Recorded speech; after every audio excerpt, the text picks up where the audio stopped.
कहानी की शुरुआत में हम एक स्टूडेंट को देखते हैं जिसका नाम ताइजू है। वो अपने क्लासमेट सेनकू इशिगामी को बोलता है, अरे सुनो सेनकू, मैंने मन बना लिया है। मेरे अंदर जो 5 सालों से यूजिरिहा के लिए जो फीलिंग्स दबी हुई थी उसे मैं बताने वाला हूँ। ओह अच्छा, आखिरकार तुम्हें थोड़ी अक्ल तो आई। मैं इसके लिए तुम्हारा दिल से हौसला बढ़ाऊंगा, यही साइंस लैब में रहकर। ओह सच में, तुम्हारा थैंक यू मेरे यार सेनकू। अपना मुंह बंद रखो, मैं तुम्हारे लिए कुछ नहीं करने वाला बेवकूफ। फिर सेनकू उसे एक पोर्शन देता है और बोलता है, इसे प्यार की घुट्टी कहते हैं, इसे पियो और अपने प्यार का इजहार कर दो। लेकिन ताइजू उस पोर्शन को गिरा देता है। तुम्हारा थैंक यू सेनकू, पर मुझे इसकी जरूरत नहीं है। जब वो चला जाता है तो सेनकू अपने क्लासमेट्स को बताता है कि ये सिर्फ एक गैसोलीन था। भाई कैसा बंदा है ये, अपने दोस्त को गैसोलीन दे रहा था। ताइजू देखता है कि यूजिरिहा एक पेड़ के नीचे खड़ी है। यूजिरिहा सॉरी, तुम्हें इंतजार करवाया। तो बात क्या है ताइजू, तुम मुझे क्या बताना चाहते थे? उसके दोस्त ऊपर से बेट लगा रहे होते हैं। 100 की शर्त वो उसे रिजेक्ट करेगी, 300 की शर्त वो उसे लात मारेगी, 500 की शर्त वो उसे पक्का थप्पड़ मारेगी, 10,000 की शर्त वो पक्का मान जाएगी। सुनो यूजिरिहा, मैं तुमसे कुछ कहना चाहता हूँ। लेकिन इससे पहले वो कुछ बोलता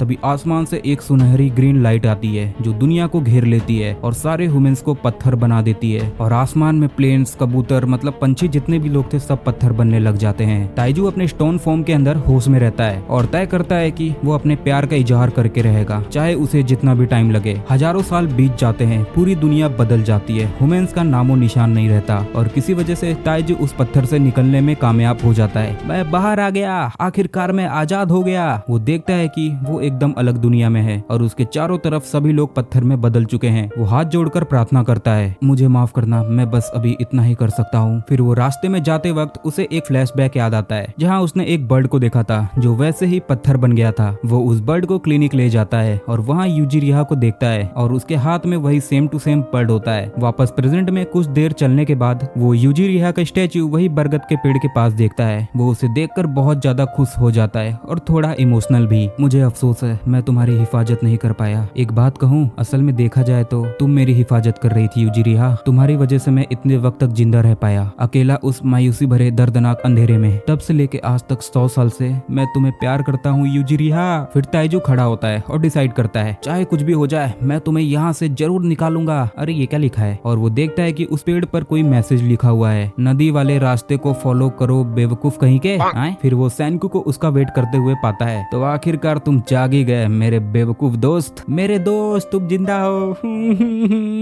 ऐसे नंगे पुंगे हालत में मुझे छूने की भी कोशिश मत करना, समझे तुम? सेनकू उसे बताता है कि वो 6 महीने पहले ही उस पत्थर से बाहर आ गया था और वो उसे बताता है कि हमें पत्थर बने 3700 साल बीत चुके हैं। एक बात बताओ सेनकू, तुम्हें कैसे मालूम आज कौन सा दिन है? मैं पूरा टाइम गिन रहा था, वरना मुझे कैसे पता होता? सेनकू पूरे टाइम गिनती कर रहा था ताकि वो होश में रहे। फिर सेनकू उसे अपने ट्री हाउस के पास लेके जाता है। सेनकू, क्या इस झोपड़ी को तुमने बनाया है? गधे, ये झोपड़ी नहीं, इसे ट्री हाउस बोलते हैं। सेनकू, अपने बेसिक नीड्स के लिए उसने सब कुछ पहले से ही रेडी करके रखा था। मुझे सिविलाइजेशन की शुरुआत के लिए एक तगड़े बेवकूफ की जरूरत पड़ेगी। मैं कब से तुम्हारा इंतजार कर रहा था ताइजू। मुझे इस बात का पक्का यकीन था कि तुम जिंदा हो। वो बंदा जो अपने दिल की बात यूजिरिहा को बताने के लिए अड़ा हुआ था, वो हजारों साल छोड़ो करोड़ों साल बाद भी जिंदा रहता। और ये बातें सुनकर ताइजू में एक अलग ही खून दौड़ जाता है। वो डिसाइड करते हैं कि वो एक टीम बना के काम करेंगे। सेनकू दिमाग वाला काम करेगा और ताइजू ताकत वाला, ताकि वो एक न्यू सिविलाइजेशन की शुरुआत कर सके। ताइजू हंटिंग में अच्छा है, लेकिन इस बेवकूफ को पॉइजनस प्लांट्स और नॉन पॉइजनस प्लांट्स के बीच का फर्क नहीं मालूम, इसलिए सेनकू उसे आइडेंटिफाई करने का काम करता है। यमी, तुम्हें इसमें क्या डाला है सेनकू? बस नमक है, जिसे मैंने समुद्र के पानी से निकाला था। एक चुटकी नमक से कोई भी चीज खाने लायक हो जाती है। इसके बाद जब ताइजू जंगल में खाने के लिए खाना इकट्ठा कर रहा था, तभी उसे सुकासा शिशियो का स्टैचू मिलता है, जो उनकी हाई स्कूल का एक सबसे ताकतवर लड़का था। जब ताइजू उस केव में जाता है तो उसे वहाँ गुआनो वाटर का कलेक्शन मिलता है। वो इसके मतलब सेनकू और मेरे अलावा और भी कोई जिंदा बचा है। इसे यहाँ किसने रखा है? मैंने रखा है। कौन बोला? तेरा बाप। सेनकू ह्यूमंस को दोबारा जिंदा करना चाहता था, तो उसने ये फिगर आउट किया कि ये मिरेकल लिक्विड यानी नाइट्रिक एसिड ने उन्हें स्टोन प्रिजन से जगाया था। क्या कहा? Nitric acid? लेकिन वो क्या होता है? मुझे पता ही था तुम यही बोलोगे बेवकूफ। मैं तुम्हें ये छोटी छोटी बात नहीं समझाने वाला। लेकिन जब सेनकू इस मिरेकल लिक्विड को एक बर्ड स्पेसिस पे ट्राई करता है तो उस पे असर नहीं करता है। फिर सेनकू ताइजू को अपना सारा एक्सपेरिमेंट दिखाता है, जो कि उसने बहुत सारे बर्ड पे ट्राई किया था, लेकिन किसी पर भी काम नहीं आया। यानी कि इस दुनिया में ऐसी भी चीजें हैं जिसका जवाब साइंस के पास भी नहीं है। सेनकू हंसता और बोलता है, इसी घिसी पिटी सोच को तो मुझे बदलना है। इस दुनिया में ऐसा कोई भी चीज नहीं है जिसका जवाब साइंस के पास नहीं है। सेनकू इस मिरेकल लिक्विड यानी नाइट्रिक नाइट्रिक एसिड को वाइन के साथ मिक्स करना चाहता था। तो ताइजू उसे अंगूर दिखाता है और बोलता है, एक बात बताओ, क्या हम इस अंगूर से वाइन बना सकते हैं क्या? ये आइडिया बुरा नहीं है बेवकूफ। फिर ताइजू अपने पैरों से सारे अंगूर को कुचल देता है और उन्हें एक क्ले पॉट्स में डालता है और कुछ हफ्तों तक उसे ऐसे ही छोड़ देते हैं। वैसे सेनको, क्या अब हमारा पीने का उम्र नहीं है? अरे बिल्कुल है, अब हम 3700 साल के हो गए हैं। फिर सेनको उन्हें एक क्ले पॉट के अंदर डिस्टिल करने की कोशिश करता है, लेकिन ज्यादा हीट के कारण वो पॉट्स टूट जाते हैं। लेकिन वो हार नहीं मानते,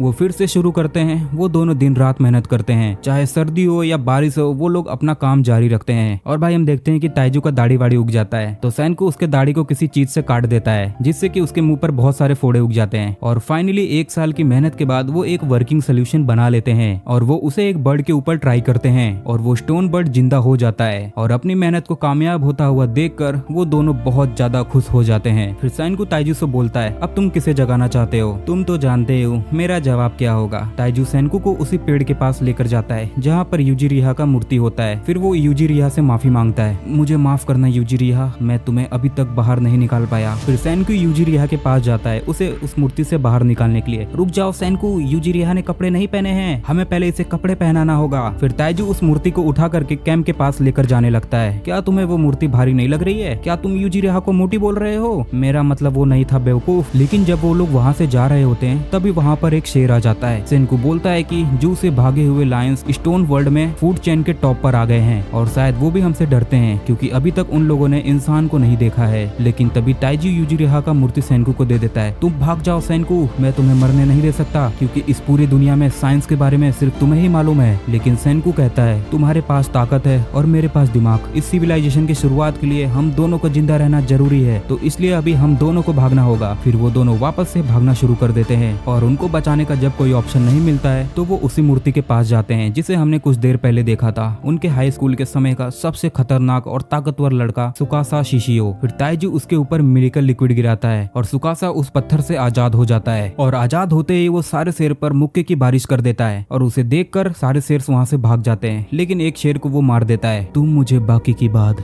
बाद में बताना, मेरा तुम दोनों से वादा है, आज के बाद तुम्हें लड़ना नहीं पड़ेगा क्योंकि अब से लड़ने का काम सिर्फ मैं करने वाला हूँ। ताइजू सुकासा को देखकर बहुत ज्यादा खुश हो जाता है। कमाल कर दिया भाई, क्या लड़ता है तू, ये कुछ ज्यादा ही ताकतवर लग रहा है। तो ठीक है ना, इसमें बुराई क्या है? सेनको को लगता है कहीं ये लालच से भरा हुआ शैतान तो नहीं है, अगर वो कहीं रैम्पेज पे उतर गया तो हमारे लिए बहुत ज्यादा मुश्किल हो जाएगा। फिर सुकासा सेनको से चाकू मांगता है उस शेर को काटने के लिए। क्या तुम उस शेर को खाने वाले हो? शेर का टेस्ट बेहद बेकार होता है, वो अमोनिया से भरा होता है। एक मिनट, तुमने कब शेर खाया? जब मैं रिसर्च के लिए अफ्रीका गया था। आखिर तुमने क्या क्या खाया है अपने लाइफ में? फिर सेनको सुकासा को चाकू देता है और सुकासा उस शेर को काट देता है। फिर वो लोग सुकासा को अपने झोपड़ी के पास लेकर जाते हैं और ताइजू अपने बंदी से बोलता है, बस थोड़ी देर और रुक जाओ यूजिरिहा, मैं तुम्हें जल्दी ही इस पत्थर से निकालने वाला हूँ। फिर सुकासा सेनको के लैब के अंदर खुद को इंट्रोड्यूस करता है, मेरा नाम है सुकासा और मेरा नाम है सेनको, साइंस का सारा काम मेरे जिम्मे है और मेरा नाम ताइजू है। हाँ, पर अगर सोचने वाला हो काम तो लेना सेनको का नाम। सुकासा उन दोनों से पूछता है कि आखिर तुम लोग खाते क्या हो? सेनको बोलता है कि हम लोग मशरूम्स और छोटी छोटी मछलियाँ खाते हैं। भाई मैं तो इतना नॉनवेज खाना चाहता हूँ कि खाते खाते मेरा पेट ही फट जाए। सुकासा बोलता है कि तुम्हें आज से टूटी फूटी चीज खाने की जरूरत नहीं है, शिकार का सारा काम और लड़ने का सारा काम अब मेरे जिम्मे है। फिर वो जंगल से सभी जानवरों को लात घुसे मारकर उन्हें लेकर आता है। इसमें बहुत सारे जंगली सुअर्स और पिराना मछली होते हैं। हाँ, वही अखिल द पावर ऑफ जुआ वाला, अगर तुमने नहीं देखा है तो भाई देख लेना, कमाल की पिक्चर है वो। फिर सेनको उन मछलियों को पकाने लगता है। फिर सुकासा बोलता है कि अगर हम सब मिलके काम करेंगे तो हमारे पास खाने का कभी कमी नहीं होगा। अब जाके हमने अपने सिविलाइजेशन के खिलाफ एक अपना पहला कदम रखा है, यानी हमने अभी तक आधा कदम भी नहीं रखा है। फिर सुकासा अचानक से उठ जाता है और जाके एक पत्थर को जोर से लात मारता है जिससे कि वो पत्थर टूट जाता है। फिर हम देखते हैं कि उस पत्थर के नीचे एक लड़की दबी हुई थी। तुम्हें चौंकाने के लिए माफी चाहता हूँ, ये लड़की इस चट्टान के नीचे दबी हुई थी। इसके बाद शाम हो जाती है और हम देखते हैं कि ताइजू इतना ज्यादा मछली ठूस लेता है कि उसका पेट किसी गुब्बारे की तरफ फूल जाता है। यार ठूस के मेरा पेट भर गया है। फिर सेनको एक छोटा सा क्विज पूछता है और बोलता है कि जो भी इस जवाब का सही उत्तर देगा उसे 10,000 पॉइंट मिलेंगे। सिविलाइजेशन के शुरुआत के लिए सबसे ज्यादा जरूरी चीज क्या है? और अपना बेवकूफ ताइजू सोचते हुए बोलता है, सिविलाइजेशन की शुरुआत के लिए सबसे ज्यादा जरूरी है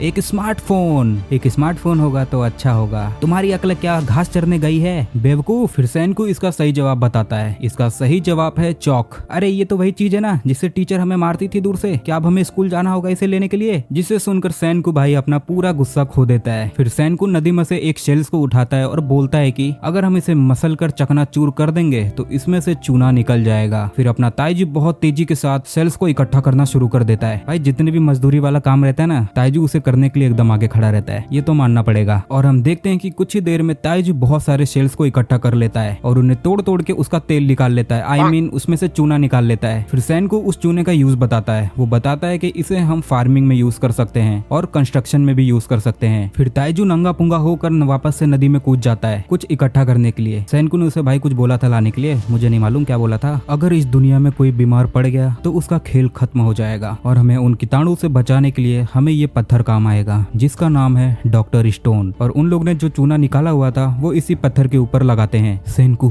तुम तो एक जीनियस हो। अगर सामने कोई तारीफ करता है तो उसके इरादे अच्छे नहीं होते हैं। करोड़ों सालों से यही कहा जा रहा है। आखिर तुम्हारा इरादा क्या है? अरे नहीं मेरे दोस्त, मेरा ऐसा कोई इरादा नहीं है। तुम जरूर एक मॉडर्न सिविलाइजेशन बनाने में जरूर कामयाब होगे। फिर ताइजू जंगल से लकड़ियां लेकर आता है और सैनको से पूछता है कि आखिर वो कौन से 4 चीजें थे जो उस मिरेकल लिक्विड को बनाने का में काम आती है। फिर सैनको बोलता है अरे 4 नहीं, वो 3 चीजें थी। क्या 3 चीजें थी? मुझे लगा तुमने मुझे 4 चीजें बोली हैं। खैर छोड़ो। इसके बाद रात हो जाती है और सभी लोग सोने चले जाते हैं, लेकिन सैनको बाहर लकड़ियां और रस्सियों से कुछ हथियार बना रहा होता है। वापस सुबह हम देखते हैं कि ताइजू अपने मजदूरी वाले काम पे वापस लग जाता है। भाई इसे दिहाड़ी मिलती तो ये और भी ज्यादा काम करता। फिर हम देखते हैं कि सुकासा समुद्र के किनारे बहुत ही ज्यादा शांति से खड़ा हुआ था और फिर अचानक से वो एक इंसान की मूर्ति को एक मुक्का मार के उसके गर्दन को तोड़ देता है। सुकासा, तुम्हें पता है ना तुमने अभी अभी क्या किया है? तुमने एक बेकसूर आदमी की अभी अभी जान ली है। तभी सुकासा बोलता है मैं इस दुनिया में सिर्फ अच्छे और नेक इंसान को जिंदा करूंगा, क्योंकि अगर बुरे इंसान फिर से जिंदा हो गए तो फिर से वो इस दुनिया में दादागिरी शुरू कर देंगे। ये इंसानियत का सफाई करने का सबसे अच्छा मौका है। तुम्हें भी ऐसा लगता है ना सैनको? बिल्कुल भी नहीं, मैं ऐसा बिल्कुल भी नहीं करने वाला। मैं साइंस के टेक्नोलॉजी का इस्तेमाल करके सभी को दोबारा से जिंदा करूंगा ताकि मैं एक नए सिविलाइजेशन की शुरुआत कर सकूं। और सैनको सोचता है कि इसे इस मिरेकल लिक्विड के बारे में खबर नहीं लगना चाहिए, नहीं तो बहुत बड़ी मुसीबत हो जाएगी। और तभी वहाँ पर ताइजू भागते हुए आ रहा होता है और अपना गला फाड़ फाड़ के चिल्लाता है सैनको, एक अच्छी खबर है, उस गुफा से ये मिरेकल लिक्विड का पूरा मटका भर गया। अब हम यूजिरिहा को जगा सकते हैं। और ये गधा ऐसा बोलकर सैनको के सारे ना बताने वाली बातों को भांडा फोड़ देता है। तुम ये किस मिरेकल लिक्विड की बात कर रहे हो? इसे समझाने में हम अपना वक्त बर्बाद नहीं कर सकते, उसे देखोगे तो खुद समझ जाओगे। अब शुरू होता है इंसानों को जगाने का खेल। इसके बाद ताइजी यूजिरिहा के मूर्ति के पास खड़ा होकर बोलता है तैयार हो जा यूजिरिहा, अब हम तुम्हें किसी भी वक्त जिंदा करने वाले हैं। ये क्या बेवकूफ, इतने मिरेकल लिक्विड से तो एक आधा इंसान भी जिंदा नहीं होगा। क्या कहा? कहीं मैं इसे जल्दबाजी में तो नहीं ले आया? सुकासा और मैं तब तक टाइम पास करते हैं, तब तक तुम उस मिरेकल लिक्विड को लेकर आओ। जरा सा ये सैनको की एक चाल होती है। और जैसे ही ताइजू वो मिरेकल लिक्विड लेने के लिए जाता है तभी सुकासा अपना हाथ लंबा करके उसे रोक लेता है। बेहतर होगा वो मिरेकल लिक्विड मैं ले आऊं। और सैनको स्माइल करते हुए सोचता है जैसा कि मैंने सोचा था, सुकासा ऐसा ही करेगा। सैनको ऐसा इसलिए करता है क्योंकि अगर सुकासा को उस मिरेकल लिक्विड का फॉर्मूला पता चल गया तो उसके प्लान पर वो पानी फेर सकता है। क्या सुकासा चला गया? और क्या, मेरे पता बताते ही वो चला गया और वो किसी भी वक्त आता होगा। और सैनको तुरंत उस मिरेकल लिक्विड को बनाने लगता है। हमें सुकासा के आने से पहले यूजिरिहा को जिंदा करना होगा। और इस तरफ सुकासा उस केव में पहुंच जाता है। फिर वो उस लिक्विड को अपने उंगली में लेता है। ये क्या, इससे तो मेरी उंगली पीली हो गई। फिर वो उसे सूंघता है। अच्छा,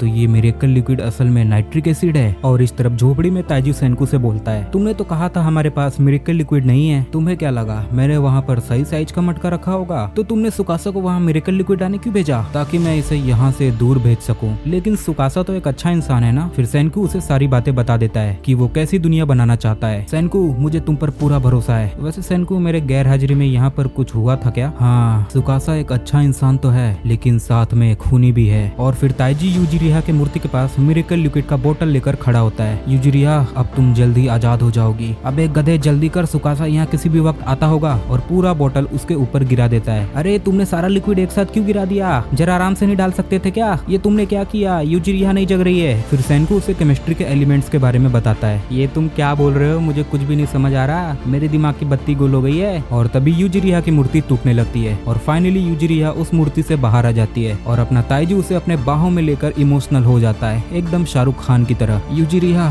क्या तुम मुझे सुन सकती हो? क्या ये तुम हो ताइजू? मुझे माफ करना यूजिरिहा, मैंने तुम्हें 3700 साल तक इंतजार करवाया। मुझे नहीं मालूम यहाँ क्या हो रहा है? मैं अभी अभी जागी हूँ ना। सॉरी, मैं तुम दोनों को यहीं बीच में रोक रहा हूँ, पर तुम्हें सुकासा के आने से पहले यहाँ से जाना होगा। तुम्हारे पास दो ऑप्शन है। ऑप्शन नंबर 1, तुम दोनों को यहाँ से जल्दी भागना होगा। प्लान नंबर 2, हम तीनों को मिलकर सुकासा का सामना करना होगा सिविलाइजेशन के बने हथियारों से। मैं तुम्हारा साथ दूंगा सेनकू, मुझे कम मत समझना। मुझे नहीं पता यहाँ क्या हो रहा है, पर मैं भी तुम लोग का साथ दूंगी। और तभी वहाँ पर सुकासा आ जाता है। सेनकू, अगर मुझे कुछ हो जाए तो यूजिरिहा का ख्याल रखना, मैं सुकासा को रोकने जा रहा हूँ। अरे ये गधा क्या कर रहा है? इसने एक शेर को अभी अभी मारा है, वो इसे मार मार के भरता बना देगा। तभी सेनकू एक तीर कमान से सुकासा के ऊपर हमला कर देता है, लेकिन सुकासा उसे डॉज कर देता है और ताइजू को एक जोरदार लात मारता है, लेकिन ताइजू उसके अटैक को अपने हाथों से ही रोक देता है। तुम वो पहले इंसान हो जो मेरे किक को रोकने में कामयाब हुए हो। उससे भी दिलचस्प बात यह है कि तुमने मुझ पे हमला क्यों नहीं किया? तुम मुझे चाहे जितना भी मार लो, पर मैं तुम्हें मूर्तियों को तबाह करने नहीं दूंगा। एक मिनट, तुम मुझे मारोगे भी नहीं और मुझे रोकोगे भी, सही कहा ना? हाँ, मैं तुम्हें रोकूंगा।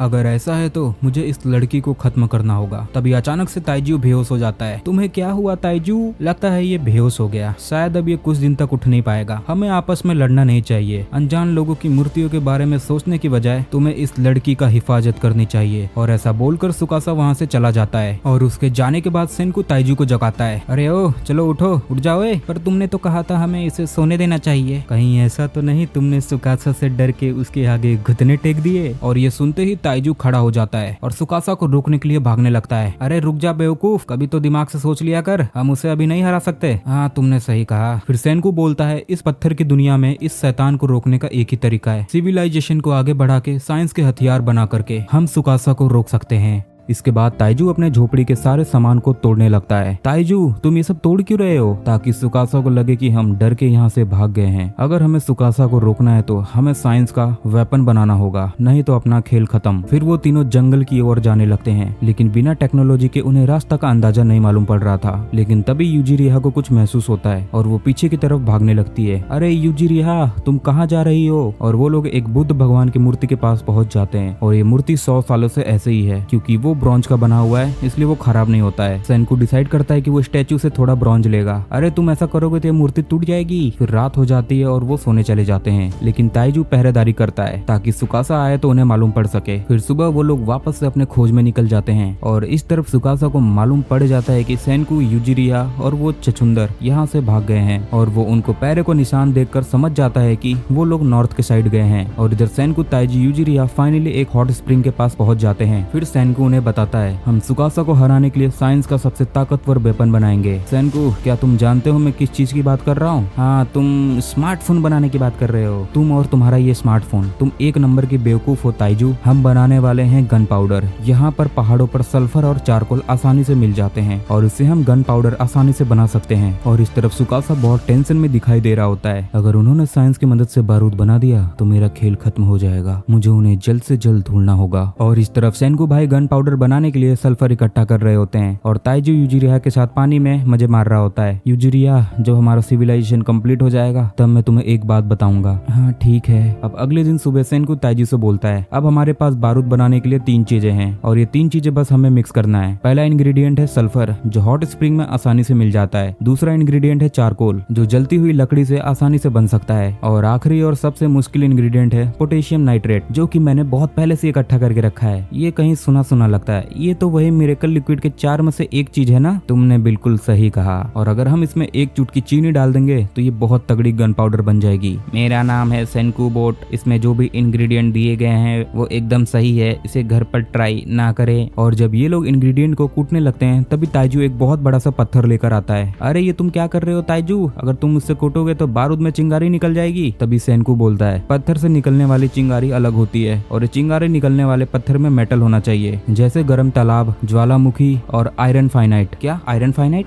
और तभी ताइजू जोर से उस पत्थर को उस पत्थर के ऊपर पटक देता है, जिससे कि चिंगारी निकलने लगती है और एक धमाका हो जाता है। और इस धमाके से सेनकू काफी ज्यादा खुश होता है क्योंकि उसका मिशन कामयाब हो जाता है। तो क्या हम इस बारूद से सुकासा पर हमला करेंगे सेनकू? नहीं, हम सौदा करेंगे क्योंकि सुकासा एक बुरा इंसान नहीं है। और इस तरफ सुकासा सेनकू का पीछा कर रहा होता है और सोच रहा होता है, अगर सेनकू ने बारूद बना लिया होगा तो मुझे सेनकू को जान से मारना होगा। और ये लोग इधर पर आग बुझा रहे होते होते हैं ताकि इस धुएं से सुकासा इन्हें ढूंढ ना ले। और तभी ये लोग देखते हैं कि जंगल से कोई धुएं का सिग्नल दे रहा होता है और ये देखकर तीनों एकदम शॉक हो जाते हैं। कहीं सुकासा ने हमें ढूंढ तो नहीं लिया? नहीं, सुकासा अलग डायरेक्शन में है। इसका मतलब साफ है, हमारे अलावा इस स्टोन एज में और भी लोग हैं। और ये सुनकर ताइजू और यूजिरिया आग बुझाने जाते हैं, लेकिन तभी सेनकू बोलता है कि सिग्नल को और तेज कर दो, लेकिन इससे सुकासा इन्हें आसानी से ढूंढ लेगा। फिर सेनकू इन लोगों को लकड़ियां लाने के लिए जंगल में भेज देता है और तभी सुकासा ये धुआं देखकर समझ जाता है कि सेनकू ने बारूद बना लिया है और धुएं की ओर बढ़ जाता है। और रास्ते में उसे यूजिरिया मिल जाती है तो सुकासा उसे बंदी बना लेता है। तो तुम्हें पता चली गया सुकासा कि मैं बारूद बना रहा हूँ, पर मैं तुम्हें किसी भी कीमत पर बारूद नहीं बनाने दूंगा, नहीं तो ये पूरी दुनिया पहले की तरह गंदी हो जाएगी। क्या तुम मुझे रोकने के लिए मार दोगे सुकासा? हाँ, मैं तुम्हें मार दूंगा, लेकिन तुम्हें मारने से पहले तुम्हें मुझे मिरेकल लिक्विड का फॉर्मूला बताना होगा, वरना मैं इस लड़की को मार डालूंगा। तुम्हें जो करना है वो करो, पर मुझे इससे घंटा भी फर्क नहीं पड़ता है। लेकिन तभी सुकासा यूजिरिया पे हमला कर देता है, जिसे देखकर सेनकू बहुत ज्यादा डर जाता है। सेनकू, जितना बेवकूफ मैं दिखता हूँ उतना मैं हूँ नहीं। अगर तुम्हें फर्क नहीं पड़ता, तुमने यूजिरिया को दफनाया क्यों नहीं, ताकि इसे कोई भी बंदी नहीं बना पाता। सेनकू, जिनके दोस्त होते हैं वो हमेशा कमजोर हो जाते हैं और इसीलिए मेरा कोई दोस्त नहीं है और इसीलिए मैं बहुत ज्यादा ताकतवर हूँ। तभी यूजिरिया सुकासा का वो हथियार अपने गर्दन पे रखकर कहती है, सेनकू, चाहे कुछ भी हो जाए लेकिन इसे वो फॉर्मूला मत बताना। और ये सुनकर सेनकू बहुत ज्यादा पसीना पसीना हो जाता है और एक एविल जैसा स्माइल करता है और सुकासा को फॉर्मूला बताने लगता है। मिरेकल लिक्विड को बनाने के लिए 70% नाइट्रिक एसिड और 30% अल्कोहल मिला दो, लेकिन ध्यान रखना क्वांटिटी हल्का सा भी कम ज्यादा नहीं होना चाहिए, नहीं तो ये काम नहीं करेगा। और यहाँ पर ताइजू लकड़ियों को ढूंढते समय 3 सिग्नल देखता है और तभी हम एक लड़की को देखते हैं जो कि धुएं का सिग्नल दे रही होती है। और यहाँ पर सुकासा यूजिरिया को ढकेल देता है और सेनकू की तरफ आगे बढ़ता है उसे मारने के लिए। और तभी हम सुकासा का फ्लैशबैक देखते हैं। सुकासा 5 साल की उम्र से ही साइंस का दीवाना था, इसलिए उसके फादर अपना गाड़ी बेच के सुकासा के लिए एक परफेक्ट साइंस लैब बनाते हैं। इसके बाद सेनकू हर रोज अलग अलग पार्क में एक्सपेरिमेंट ट्राई करता था और जब एक दिन सेनकू पार्क में एक नया एक्सपेरिमेंट ट्राई करने जाता है तभी वहाँ पर कुछ हाई स्कूल के लड़के सेनकू का वो एक्सपेरिमेंट तोड़ने लगते हैं और ये देखकर ताइजू उन तीनों से लड़ने लगता है और सेनकू का बुरा हाल हो जाता है। और अगले दिन सेनकू एक डिवाइस बनाकर उन तीनों को एक जोर का झटका देता है और फिर ताइजू सेनकू की बताई हुई चीजों को लेकर आता है, जिससे कि सेनकू एक रॉकेट को बनाता है, लेकिन वो रॉकेट तुरंत फुसकी हो जाती है। और ऐसे ही 5 साल बीत जाते हैं और अब जाके इनके टीम में यूजिरिया शामिल होती है जो कि क्राफ्ट में बहुत ज्यादा एक्सपर्ट है। और सेनकू के कहने पर यूजिरिया 3 पपेट डॉल बना देती है जो कि इनकी तरह लग रही होती है। और फिर सेनकू इन तीनों डॉल को अपने रॉकेट में डालकर वो रॉकेट लॉन्च कर देता है और ये रॉकेट इस बार एटमॉस्फेयर को क्रॉस कर देता है और बीच में ही ब्लास्ट हो जाता है। लेकिन इस बार सेनकू पूरे तरीके से फेल नहीं होता है क्योंकि वो तीनों डॉल स्पेस में पहुंच जाते हैं और सेनकू का यही सपना होता है स्पेस में जाने का। और यहाँ प्रेजेंट में सेनकू सुकासा से बोलता है, मुझे तड़पा तड़पा कर मत मारना सुकासा, मेरा खेल एक ही बार में खत्म कर देना। ठीक है सेनकू, मैं तुम्हारा गर्दन एक ही बार में तोड़ दूंगा जिससे कि तुम्हें दर्द भी महसूस नहीं होगा और तुम निपट भी जाओगे। ताइजू, तुम कहाँ हो? कुछ तो गड़बड़ है, मैं आ रहा हूँ सेनकू। सेनकू, अगर तुम मुझे इस पत्थर की दुनिया से पहले मिले होते तो तुम मेरे सबसे अच्छे दोस्त होते। हाँ शायद। और तभी सुकासा सेनकू का गर्दन तोड़ देता है और ताइजू बहुत तेजी से जंगल से भाग के आ रहा होता है। हाँ तो भाइयों, इस सीरीज का फर्स्ट पार्ट यहीं पर खत्म होता है। अगर आपको इस सीरीज का पार्ट 2 चाहिए तो इस पे 15 कमेंट कर देना, मुझे पता है आप लोग करवा दोगे। अगर इस पे 15 कमेंट बहुत जल्दी जल्दी पूरे हो जाते हैं तो मैं इस सीरीज का पार्ट 2 तुरंत ला दूंगा। तो चलो मिलते हैं नेक्स्ट वीडियो में।